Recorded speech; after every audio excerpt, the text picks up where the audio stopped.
ఇవాళ ప్రపంచ దేశాలల్లో భారత్ యొక్క మ్యారిటైమ్ బిజినెస్ ఏదైతే ఉంది కదా అది కేంద్ర బిందువు కాబోతున్నది.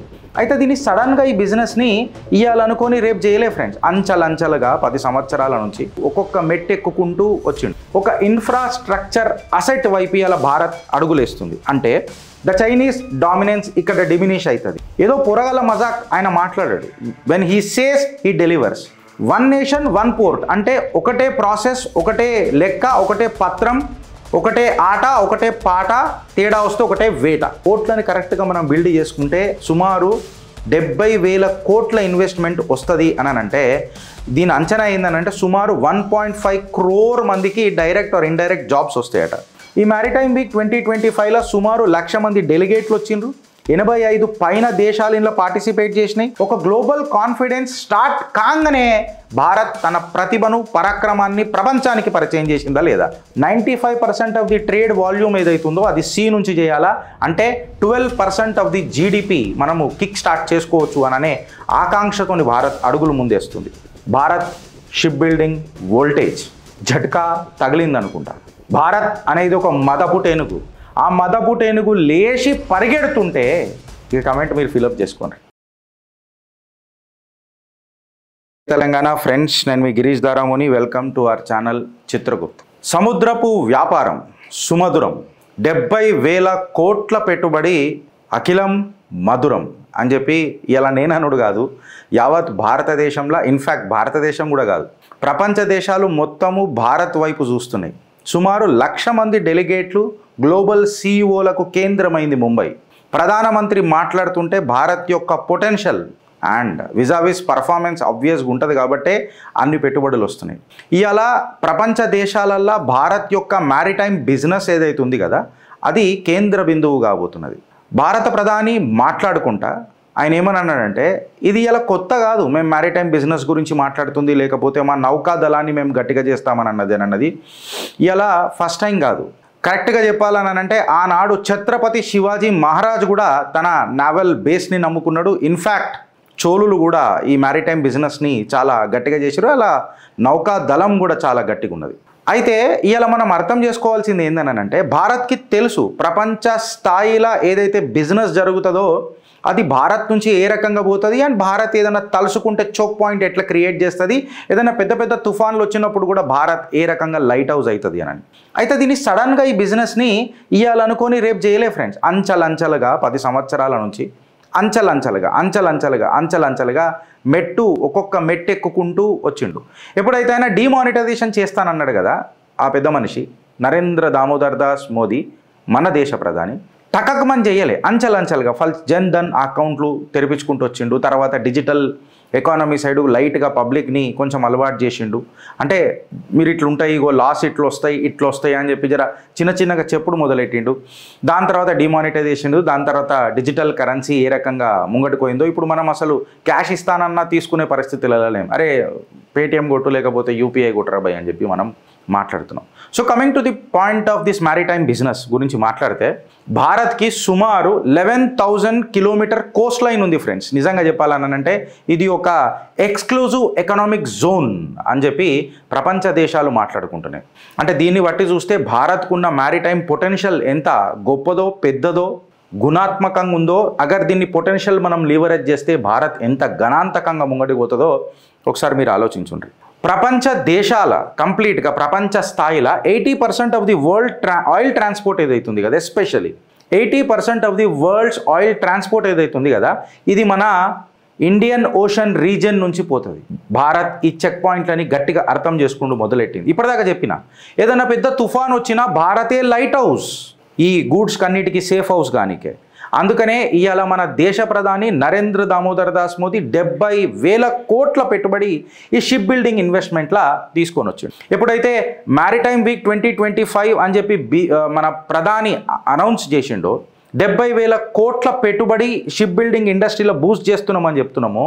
ఆల్మోస్ట్ నిజంగా చెప్పాలనంటే ఒక ఇన్ఫ్రాస్ట్రక్చర్కి అంటే అది గ్రీన్ ఫీల్డ్ ఉండని, బ్రౌన్ ఫీల్డ్ ఉండని, లేకపోతే స్కిల్డ్ జాబ్స్ ఉండని, లార్జ్ షిప్స్ ఉండని, ఒక ఇన్ఫ్రాస్ట్రక్చర్ అసెట్ వైపు ఇవాళ భారత్ అడుగులేస్తుంది. అంటే ఇవాళ కేవలం భారత్ షిప్పులు తయారు చేసుడే కాకుండా అంటే నిజంగా చెప్పాలనంటే యూజ్ చేసుడే కాకుండా ఇక మేమే తయారు చేస్తాము అని అంటే రాసి పెట్టుకోరి భవిష్యవాణి చెప్పనీకి ప్రయత్నం చేస్తున్నా.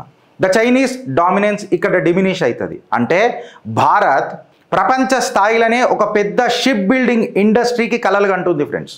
ఏదో పొరగల మజాక్ ఆయన మాట్లాడాడు. When he says he delivers. India would be ఒక trillion economy, 5 trillion economy or ఇట్లాంటిది అయితే ఒక ఆర్థిక దిగ్గజ దేశంగా నా దేశాన్ని తీర్చిదిద్దుతానన్నాడు. సో ఇలా షిప్స్ యూజ్ చేసే కాడి నుంచి భారత్ తయారు చేసుడు కాడికి వచ్చిందనంటే ఇన్ నో టైం మీరు రాసి పెట్టుకోరి భవిష్యవాణి చెప్పే ప్రయత్నం చేస్తున్నా. ఖచ్చితంగా ప్రపంచ దేశాలలో భారత్ ముంగట ఉంటుంది.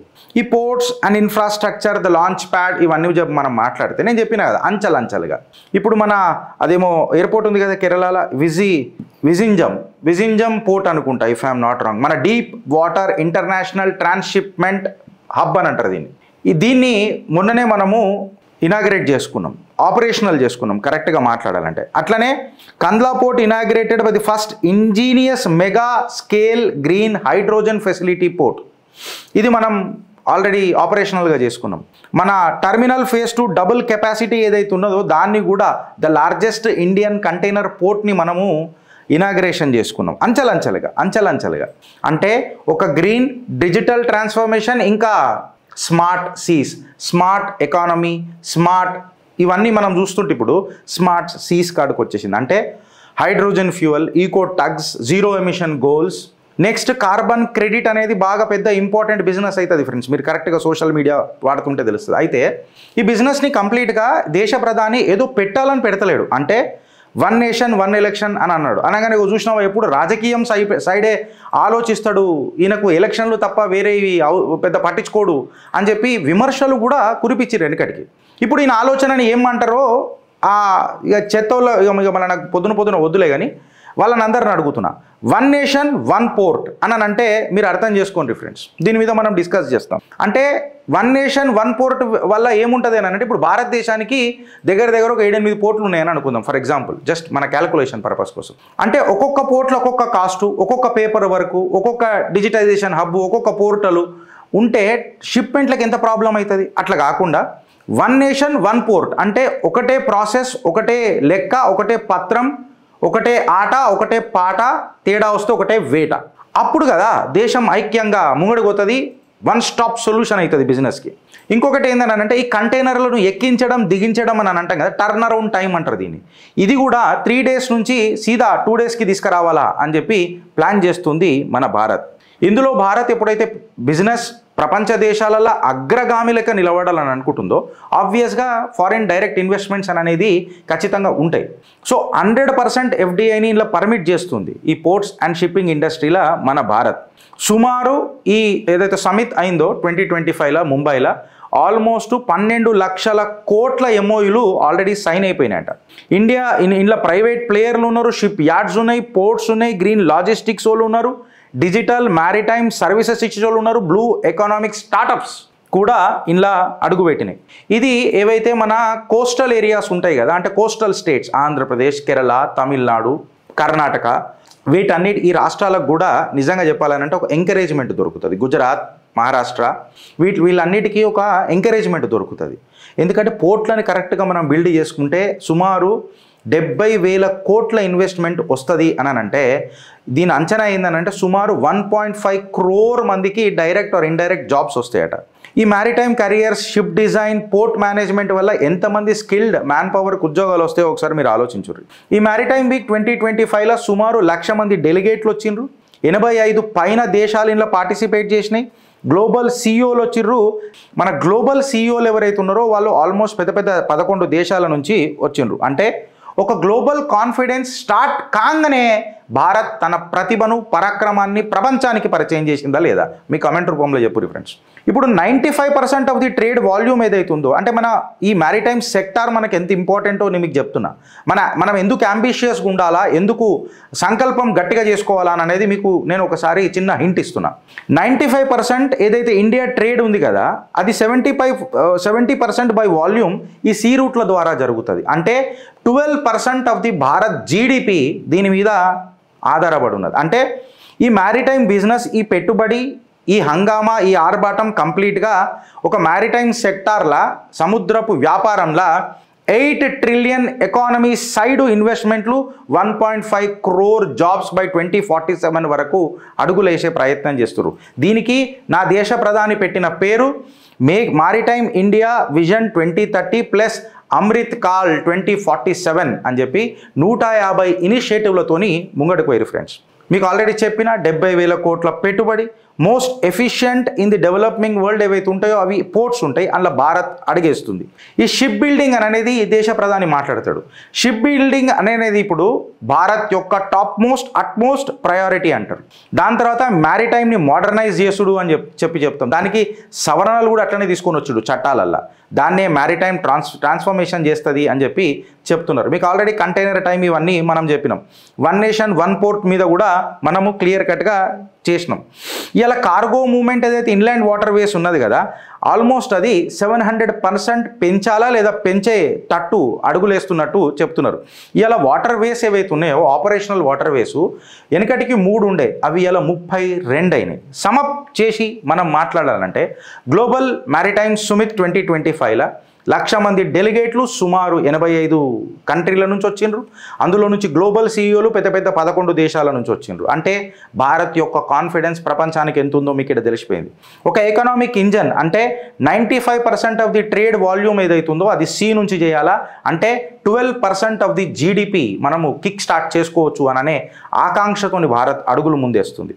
పిఎం మోడీ విజన్ ఎట్లున్నది అని అంటే భారత్ను ఒక షిప్ బిల్డింగ్ ఇండస్ట్రీ చేయాలా, 70,000 కోట్ల పెట్టుబడి, సుమారు 1.5 lakh crore జాబ్స్ దీని మీద తీసుకురావాలా, అండ్ అగ్రగామిగా నిలబెట్టాలా. ఏదో తయారు చేయాలన్నది కదా, అగ్రగామిగా నిలబెట్టాలా. అంటే కొలోనియల్ మైండ్ సెట్ అనేది పోవాలా, క్లియర్ కట్గా పోవాలా. పోర్ట్ల కెపాసిటీ ఏదైతే ఉందో దాన్ని డబుల్ చేస్తున్నారు, ట్రాన్స్షిప్మెంట్ హబ్బులు పెడుతున్నారు, సప్లై చైన్ రెసిలెన్స్ సక్సెస్ని పెంచడానికి ప్రయత్నం చేస్తున్నారు. ఎకానమీ ప్లాన్ చేస్తుంది 8 ట్రిలియన్ ఎకానమీ బై 2047. జాబ్స్ గురించి మనం మాట్లాడుకున్నాం. పెట్టుబడులు ఎంతైతే అట్రాక్ట్ చేయాలని అనుకుంటున్నారో ఈ సుమిత్ ద్వారా ఆల్రెడీ 12 కోట్ల MOUలు సైన్ అయిపోయినాయి. భారత్ షిప్ బిల్డింగ్ వోల్టేజ్ జట్కా తగిలింది అనుకుంటా. ఊకనే భారత్ అని అనలే, మేరా భారత్ మహాన్ అని చెప్పి మాట్లాడలే. 50 సంవత్సరాలు మనం కోల్పోయింది ఒక 10-11 సంవత్సరాలల్లా అడుగులు ఎట్లేస్తుందో చూడండి. చెప్పినా కదా, ఏనుగు లేవనీకనే టైం పడుతుంది. భారత్ అనేది ఒక మదపుటేనుగు. ఆ మదపుటేనుగు లేచి పరిగెడుతుంటే ఇక కమెంట్ మీరు ఫిలప్ చేసుకోండి. కంటెంట్ నచ్చితే ఒక 4గురికి షేర్ చేస్తారని చెప్పి ఆశిస్తున్న ఫ్రెండ్స్. సబ్స్క్రైబ్ చేసుకున్న వాళ్ళు సబ్స్క్రైబ్ చేసుకుంటారని చెప్పి భావిస్తున్నా. బట్ కంటెంట్ నచ్చిందా లేదా మీ కమెంట్ రూపంలో తెలుపుతారని చెప్పి నిజంగా గట్టిగా ఆశిస్తున్నాం. భారత్ మాతాకి జై.